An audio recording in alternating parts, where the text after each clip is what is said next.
5x6 Skyview Network, sponsored by Terry Lambert Hyundai. So we've had some storms roll through Allendale County, but now everything's looking much better and temperatures are starting to come down. I'll have more details along with your weekend forecast coming up.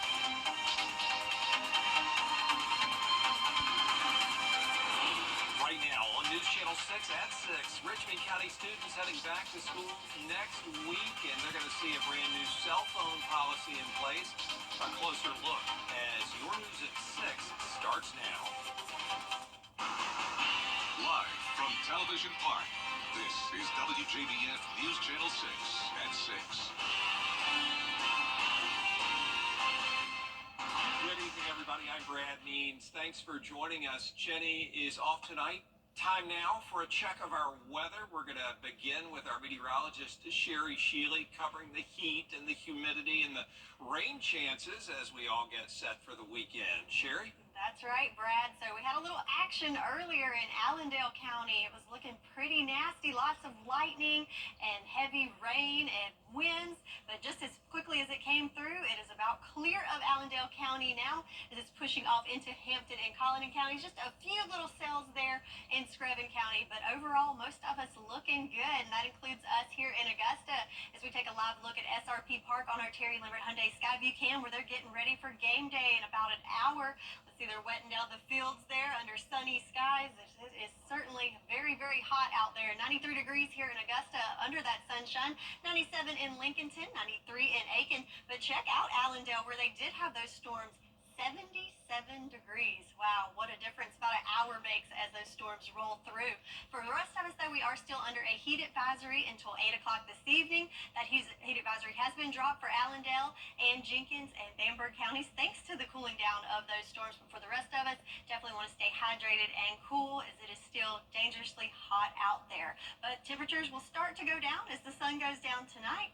And then for the weekend, looking much better. How about some below average temps going into the weekend? I'll have more details on not only the temperatures, but also our rain chances going into the weekend, all coming up in your full forecast. Brad? All right, Sherry, thank you. Coverage you can count on continues now with Richmond County students. Hard to believe it, 3 days away from going back to school, and they're going to have a new cell phone policy when they get there, making Richmond County just one of 2 school districts in our area that's going to ban those phones from the classroom.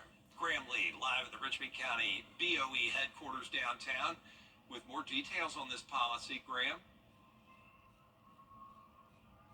Well, Brad, school leaders shared their optimism about this policy at Tuesday's meeting, but it's not one of many policies that you see in our area, but they're excited about the effects it could have. We started noticing an uptick in incidents when we're having fights in school. It's always a video. Someone's uploading a video online. It's during class time. It's in between class periods. And so those started to be disruptive. School Board VP Shauna Kettle says the policy has been discussed for quite some time now after watching students' misbehavior. It requires students to keep their phones away from the time the morning bell rings until they are dismissed. According to the Code of Conduct, if students don't comply, phones will only be confiscated after the first 2 offenses. But if they continue, the 3rd offense requires the parent to pick up the phone the Friday after confiscation, and the students get 1 day of in-school suspension. After a 4th time, the phone is confiscated for 10 days, the parent gets the phone back after a conference with an administrator, and the student gets 3 days of ISS. This policy is not designed to strip anyone of their rights or their abilities to talk to mom and dad, but it's to help them to focus on keeping the main thing, which is their education and learning.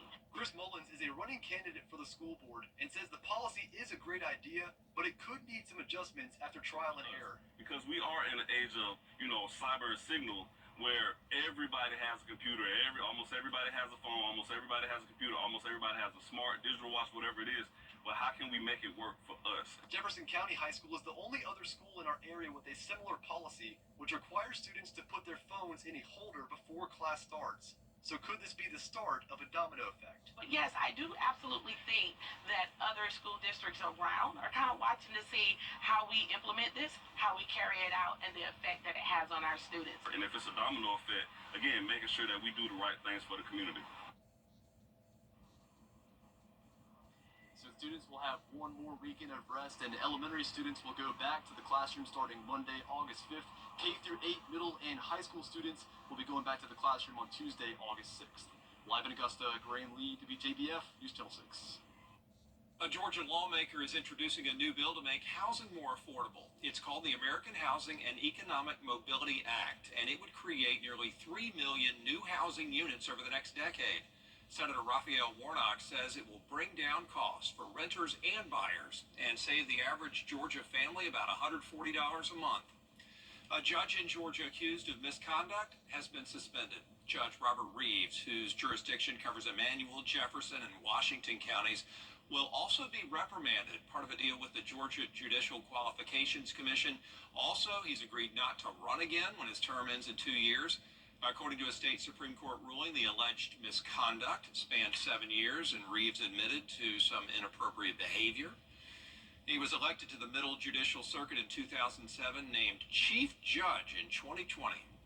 These are busy times for the people who keep Augusta running. We're going to talk to the interim administrator on the next edition of a new development plan at Exit 1 in North Augusta. A closer look at this large project is next. The heat advisory is still in effect for much of the CSRA until 8 o'clock this evening, but over the weekend, we'll see some relief from the heat. I'll have all the details in your full forecast coming up. .com. Do you have what it takes to be a border ball cheerleader? We're looking for the area's best high school seniors. Tryouts for Team South Carolina will be held on Sunday, August 25th. Register now at WJBF.com/cheer. Get the latest video in one click at WJBF.com. Well, starting today, you can save money on those back-to-school shopping needs in South Carolina. It's the tax-free weekend. It's underway, runs through Sunday. You can buy school supplies, electronics, clothes, and other big items without the state's 6% sales tax added on.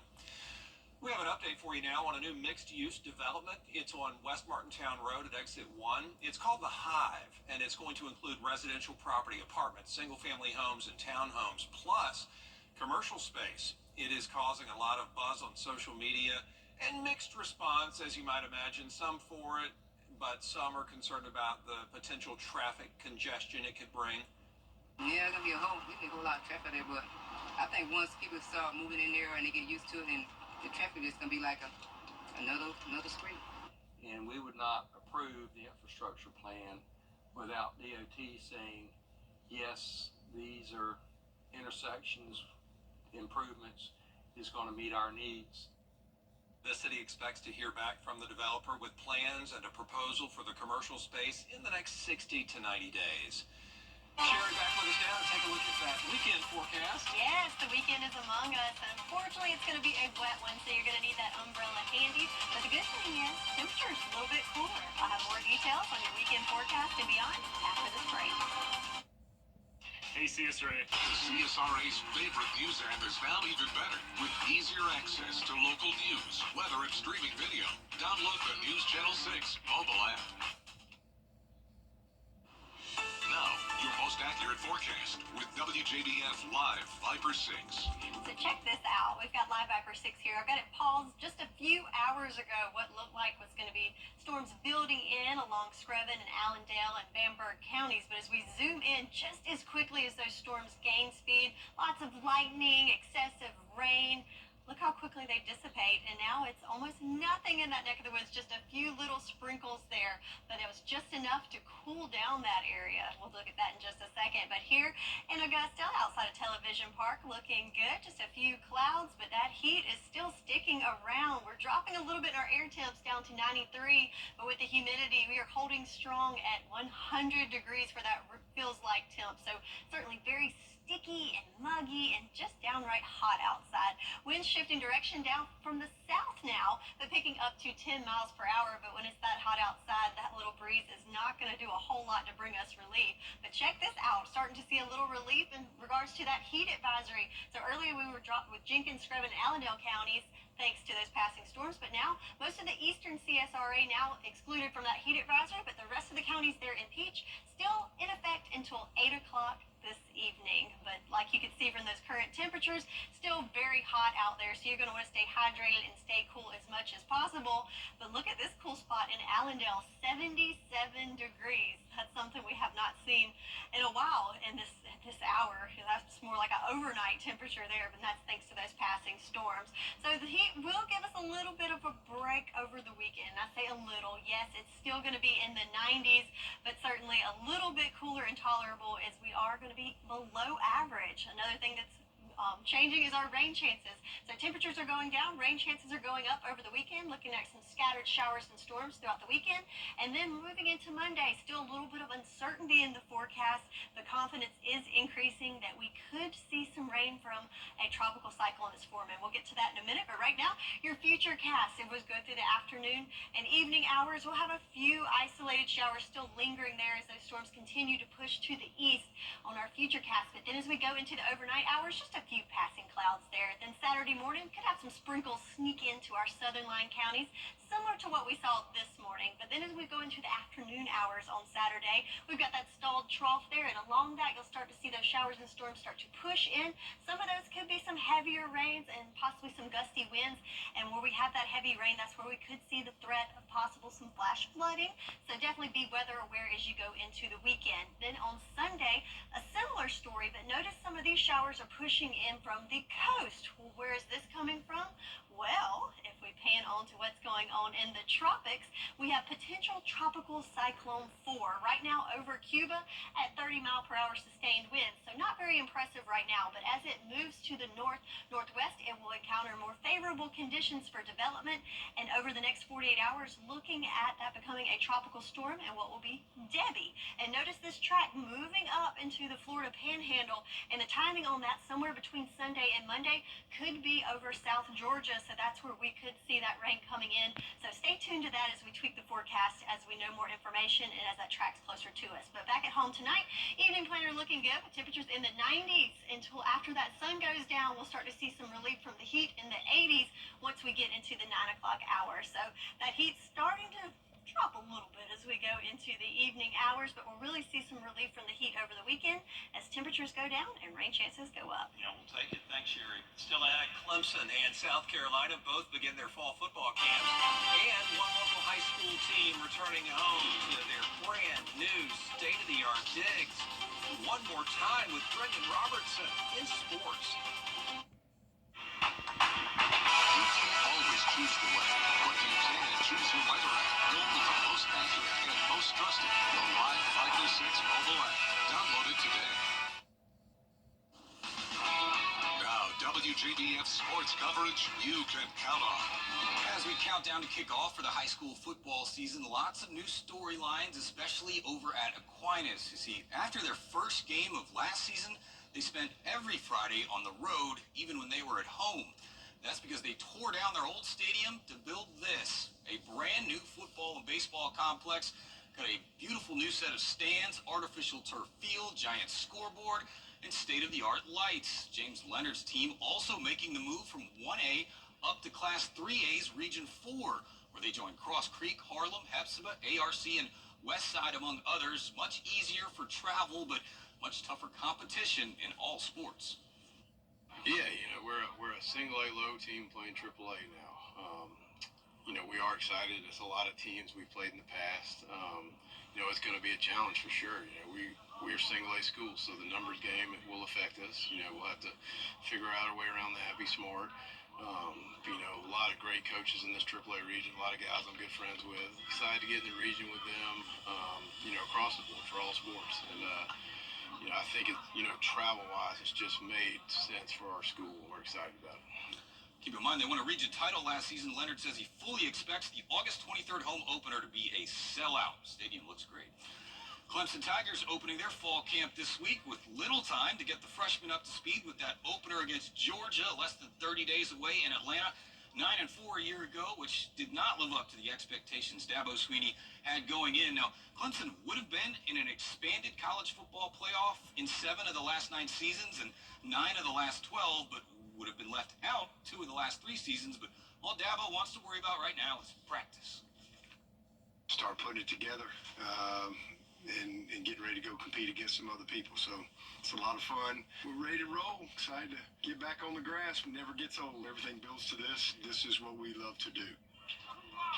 Watch that Clemson-Georgia game right here on WJBF News Channel 6. The South Carolina Gamecocks hitting the practice field for the first time during the preseason this morning. Year 4 for Shane Beamer, and he's already named freshman Lenora Sellers as the starting quarterback to replace Spencer Rattler. And after a 5-7 season and no bowl game, several new faces on Beamer's staff, and as usual, he's ready to get to work. Can't wait to get out on the field tomorrow. I told him earlier, and it's the truth. I don't think I've ever been more excited about starting practice in a season than I am this one. And it's because of the people that we have on our roster and the type of young men they are, the leadership we have, the hunger they have, how invested they are. So got a lot of work to do, but really excited about the people I get to do it with. And a different kind of football at Williams-Brice Stadium on Saturday as Manchester United and Liverpool going to play a preseason match. And congratulations to the 12 and under Dixie softball team from Saluda. They won the World Series in the Ponytails X-Play division on Friday, and I believe the ladies from Barnwell were also in that tournament. They also won their 4th state championship. Congratulations. Congratulations to them, and congratulations to you, Brendan Robertson, as you choose a new career path. But this is tough, man. We're going to miss you. I'm going to miss y'all. Grew up here, and time to hang up the jersey after 15 years and pass the ball off to someone else. But thanks to our viewers and all the coaches and student athletes that were generous with their time, let me share their stories and highlights. And still going to be around here, but no more in local television. We're going to miss you, and I hope I see you on the golf course. Oh, and for sure. just thanks for being a great co-worker and always. absolutely. And by the way, our director Chris O'Connor, his parting gift is a Carolina Panthers trading card. Very on brand. He gives me one every Christmas. Appreciate that, Brendan. We'll miss you. We'll be right back. More at woundedwarriorproject.org/together. To keep the weather you need to see to the whole picture. That's why Live Fiber 6 gives you the Skyview Network. Get a live view of traffic and weather from all over the CSRA. Available online 24 hours a day at WJBF.com and the free Live Fiber 6 mobile app. The WJBF Live Fiber 6 Skyview Network. Powered by Terry Lambert Hyundai. Low prices, big selection, and committed to quality customer service.